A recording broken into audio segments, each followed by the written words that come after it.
नमस्कार बच्चों, मैं मनोज कुमार आपका एसएसटी का टीचर डीएलएड में 4th सेमेस्टर का जो सिलेबस इस समय चल रहा है उसको लेकर मैं उपस्थित हुआ हूँ।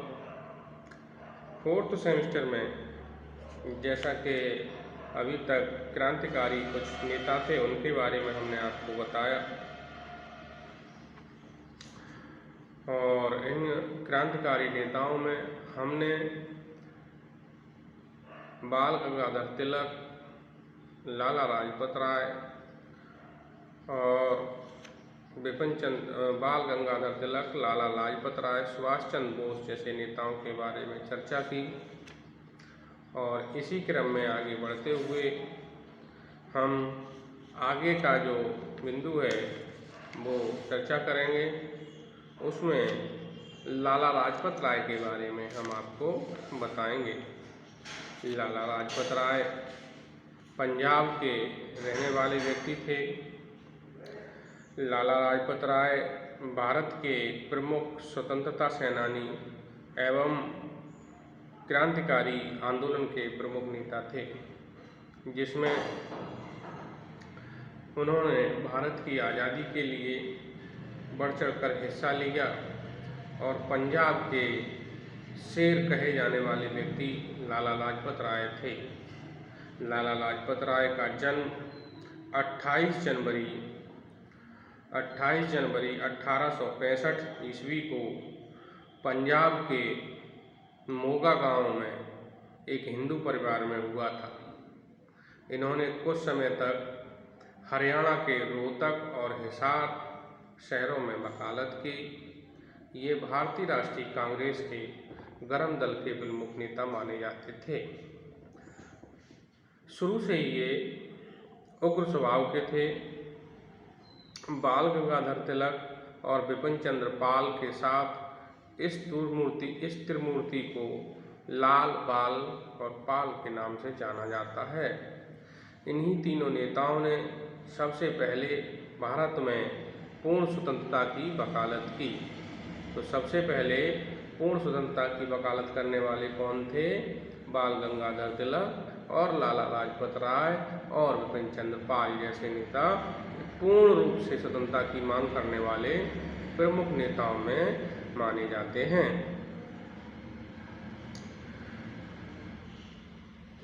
बाद में समूचे देश इन्हीं तीनों ने मांग की।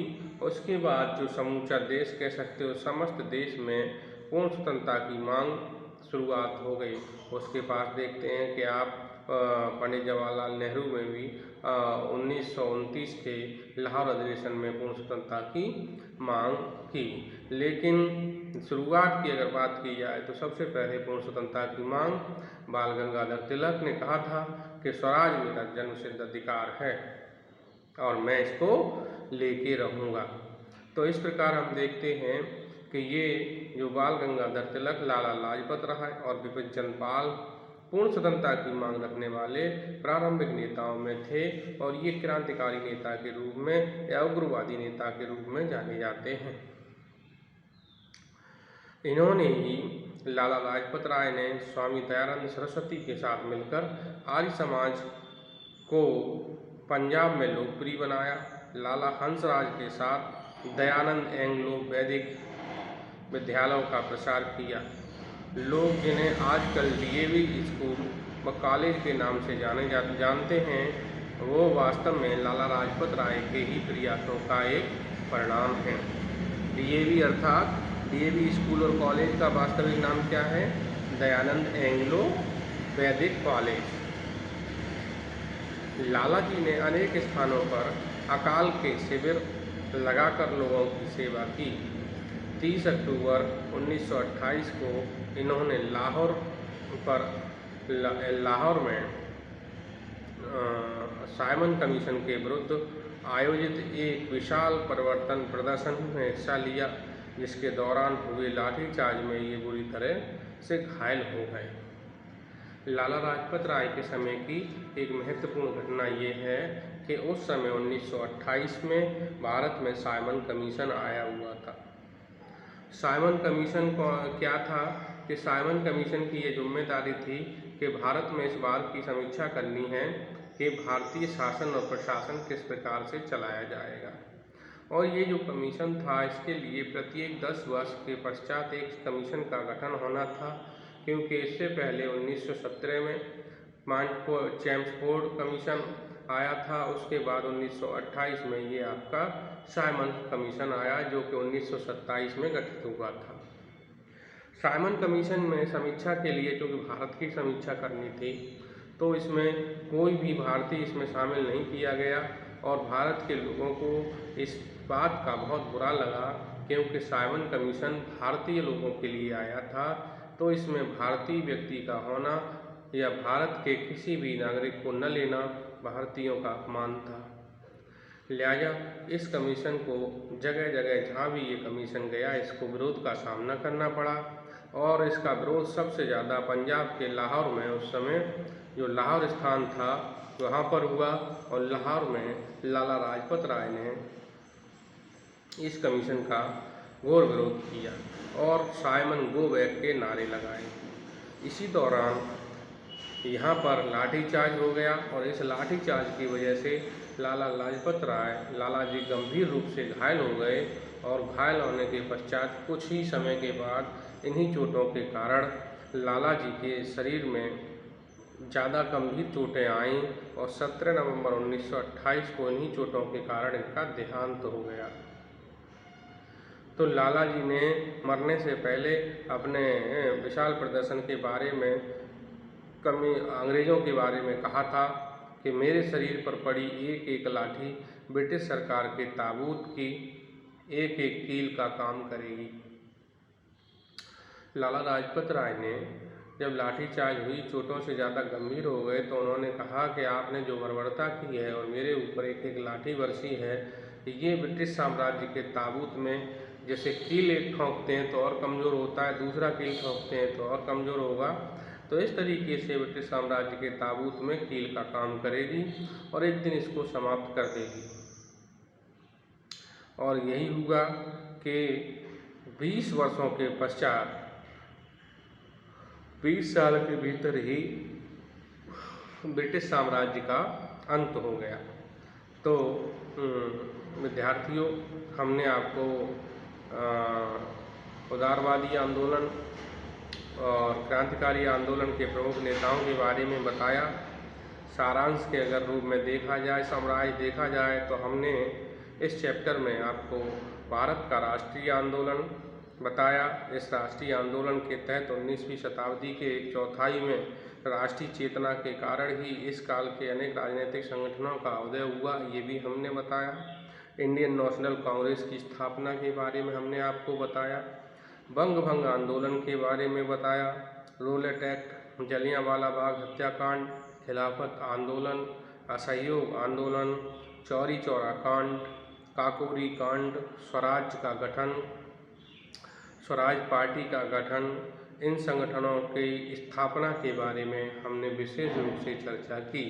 इन घटनाओं के बारे में हमने बताया ताकि स्थानीय स्तर से लेकर राष्ट्रीय स्तर तक राजनीतिक चेतना को जागृत करने में इन संगठनों ने, इन आंदोलनों ने किस प्रकार से महती भूमिका अदा की, ये हमने आपको अब तक बताया। इसके पश्चात पूर्ण स्वतंत्रता आंदोलन, जो कि जवाहरलाल नेहरू की अध्यक्षता में हुआ, हमने आपको बताया। और इसके बाद सबने अवज्ञा आंदोलन, भारत छोड़ो आंदोलन और उसके बाद आज़ादी के बारे में हमने आपको विस्तृत रूप से बताया। आंदोलन में हमने कुछ महत्वपूर्ण महिलाओं के बारे में भी बताया, जैसे राष्ट्रीय आंदोलन में महिलाओं का क्या योगदान रहा। तो राष्ट्रीय आंदोलन में महिलाओं ने महत्वपूर्ण भूमिका अदा की। इसमें स्वतंत्रता संग्राम में झांसी की रानी लक्ष्मीबाई, 1930 ईस्वी के नमक सत्याग्रह में अरुणा आसफ अली ने भाग लिया। भारत की कोकिला के नाम से विख्यात सरोजनी नायडू, कस्तूरबा गांधी, कमला देवी, चट्टोपाध्याय, रमाबाई सरस्वती, इन लोगों ने देश की आज़ादी में महत्वपूर्ण भूमिका अदा की। तो कह सकते हैं कि ये एक वो दौर चल रहा था जिसमें न केवल एक प्रबुद्ध जन बल्कि बड़े छोटे और स्त्री पुरुष सभी लोग भारत को स्वतंत्र कराने के लिए आगे आकर इन्होंने अपनी अपनी भूमिका अदा की। इसके बाद प्रमुख उदारवादी नेताओं ने हमने पढ़ाया महात्मा गांधी, जवाहरलाल नेहरू, गोपाल कृष्ण गोखले, दादा भाई नौरोजी।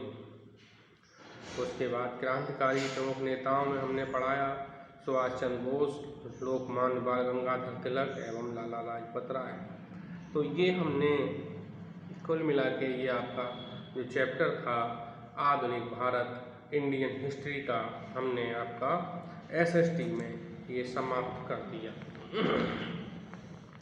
अब इसी क्रम में हम आगे बढ़ते हुए एक नए सेगमेंट की शुरुआत करते हैं जिसमें आपका अब भारतीय भूगोल या भूगोल के बारे में हम पढ़ेंगे। भूगोल या ज्योग्राफी में जो चैप्टर है उसका नाम है जलवायु एवं मौसम तथा भारत के प्राकृतिक प्रदेश। तो हम समझते हैं कि मौसम और जलवायु क्या होता है। पृथ्वी के धरातल के चारों तरफ विभिन्न प्रकार की गैसों का मिश्रण पाया जाता है जो रंगहीन होती हैं, स्वादहीन होती हैं, गंधहीन होती हैं। इन गैसों के मिश्रण को ही वायु के नाम से जाना जाता है। वायु संपूर्ण पृथ्वी को एक आवरण के रूप में घेरे हुए है। वायु का यही आवरण वायुमंडल कहलाता है। वायु पृथ्वी के चारों तरफ जो एक आवरण के तरह कार्य करती है ये वायुमंडल कहलाता है। वायुमंडल पृथ्वी की गुरुत्वाकर्षण शक्ति के कारण परिणाम स्वरूप पृथ्वी से आबद्ध रहता है, अर्थात पृथ्वी की जो गुरुत्वाकर्षण शक्ति है उसकी वजह से जो वायुमंडल है कभी भी उस क्षेत्र से बाहर नहीं निकलता, अर्थात हमेशा पृथ्वी के संपर्क में रहता है, क्योंकि गुरुत्वाकर्षण बल वायुमंडल को अपनी ओर आकर्षित करता है। अब है मौसम। मौसम क्या है? मौसम को अंग्रेजी में सीजन भी कहते हैं। तो मौसम और जलवायु में क्या क्या अंतर है? तो मौसम क्या होता है? किसी स्थान की अल्पकालीन वायुमंडलीय दशाओं को मौसम कहा जाता है, अर्थात किसी विशेष स्थान या निश्चित स्थान के आसपास के वायुमंडल की जो घटनाएं होती हैं उनको मौसम कहते हैं। जैसे आज का मौसम गर्म है, आज का मौसम अपने यहाँ ठंडा है, आज अपने यहाँ बारिश होने वाली है, आज आंधी आने वाली है, तो आज ओले पड़ सकते हैं। तो क्या हुआ? ये अल्पकालीन जो घटनाएं होती हैं किसी निश्चित स्थान की वो मौसम कहलाती हैं और ये जलवायु या वायुमंडल के अंतर्गत ही आने वाली प्रमुख घटनाएं होती हैं। वायुमंडल की दशाएं वर्ष भर एक समान नहीं रहती, इसमें अल्पकालिक एवं दीर्घकालिक परिवर्तन होते रहते हैं। हाँ, अल्पकालिक या दीर्घकालिक परिवर्तन होते रहते हैं। इस दृष्टिकोण से यह स्पष्ट होता है कि मौसम किसी स्थान विशेष की दिन प्रतिदिन की वायुमंडलीय दशाओं को कहते हैं। मौसम क्या है? किसी विशेष स्थान की जो वायुमंडल की दशाएं होती हैं, जो वायुमंडल की प्रक्रियाएं होती हैं, जो परिवर्तन होता है उसको मौसम कहते हैं। जैसे एकदम से क्या करते हैं, अभी जो जून और जुलाई का जो समय आ रहा है या चल रहा है उसमें कहीं तो एकदम से बारिश हो रही है, कहीं एकदम से धूप निकल आती है और कहीं मौसम एकदम से आंधी और तूफान का हो जाता है। तो ये है तो सब वायुमंडलीय तत्व, लेकिन वायुमंडल के अंतर्गत जो निश्चित स्थान पर होने वाली घटनाएं हैं जो थोड़े समय के लिए होती हैं, परिवर्तनशील होती हैं, उनको हम मौसम कहते हैं। मौसम में जो परिवर्तन होता है वो भी बहुत थोड़े समय के लिए होता है। मौसम व जलवायु दोनों के तत्व समान होते हैं। अब मौसम या जलवायु अगर ले लो, मौसम में क्या है? पानी होगा, ताप होगी, आर्द्रता होगी, और वही जलवायु में तो क्या क्या तत्व होते हैं? जैसे तापमान अर्थात टेम्परेचर, वायुमंडल एटमॉस्फेयर, आर्द्रता ह्यूमिडिटी। मौसम की अभिव्यक्ति उसके अनेक तत्वों के समन्वित रूप में की जाती है। कौन कौन से वो अनेक तत्व हैं कि मौसम जो होता है विभिन्न प्रकार के तत्वों के मिले जुले रूप को या समन्वित रूप को मौसम कहते हैं। मौसम के तत्व निम्नलिखित हैं। नंबर 1 पवनें अर्थात हवाएं, विभिन्न प्रकार की गर्म हवाएं, ठंडी हवाएं, तेज हवाएं, धीमी हवाएं। वायु दाब, वायु का दाब कहीं अधिक है, कहीं कम है, कहीं ज़्यादा है। वायु का तापमान, वायु गर्म है या ठंडी है। सौर्य का विकिरण, सौर्य विकिरण सूर्य से आने वाली किरणों का विकिरण। आर्द्रता, आर्द्रता ह्यूमिडिटी। वर्षण तथा वर्षा, वर्षण मतलब कितनी वर्षा यहाँ होती है और होने वाली वर्षा, कितनी वर्षा हो चुकी है और वर्षा। तो ये सब मौसम और वायुमंडल के तत्व होते हैं जो मौसम के अंतर्गत कह सकते हो कि वायुमंडल के अंतर्गत निश्चित समय या कुछ समय के लिए होने वाले छोटे छोटे परिवर्तन जो अल्पकालिक होते हैं मौसम कहलाते हैं। इस प्रकार ये मौसम संबंधी जो घटनाएं होती हैं अल्पकालीन होती हैं। अब हम जलवायु के बारे में पढ़ेंगे। जलवायु क्या है? जलवायु शब्द जल तथा वायु से मिलकर बना है। जल से वायु में उपस्थित आर्द्रता का बोध होता है तथा वायु के द्वारा वायुमंडल में उपस्थित गैसों का बोध होता है। जल का जो मान है, जल का जो प्रयोग किया गया शब्द का, तो ये वायुमंडल के बारे में हम पढ़ते हैं तो वायु में जल की जो मात्रा होती है उसको हम आर्द्रता के रूप में समझते हैं, या वायु में जो जल होता है वो आर्द्रता के रूप में विद्यमान रहता है तथा वायु के द्वारा वायुमंडल में उपस्थित गैसों का बोध होता है। अब जो वायु है, वायु में कौन कौन सी गैसों का मिश्रण है और वायुमंडल मिश्रण बन के जो वायुमंडल बना हुआ है उससे हमें गैसों का बोध होता है। कौन कौन सी गैसें इसमें मिली हुई हैं। मानव सभ्यता के विकास में सर्वाधिक महत्वपूर्ण कारक जलवायु है। किसी एक निश्चित स्थान पर एक लंबे समय तक मौसम की स्थिति का सामान्य चित्रण ही स्थान की जलवायु कहलाती है।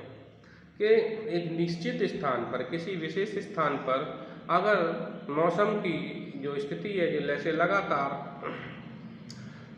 यहाँ पहाड़ी क्षेत्रों में देखा जाए, ऊंचाई वाले क्षेत्रों में सर्दी का मौसम रहता है, ठंड हवा रहती है, बर्फ जमी रहती है, तो वहाँ की जो जलवायु है उसको हम क्या कहेंगे? ठंडी जलवायु वाले प्रदेश।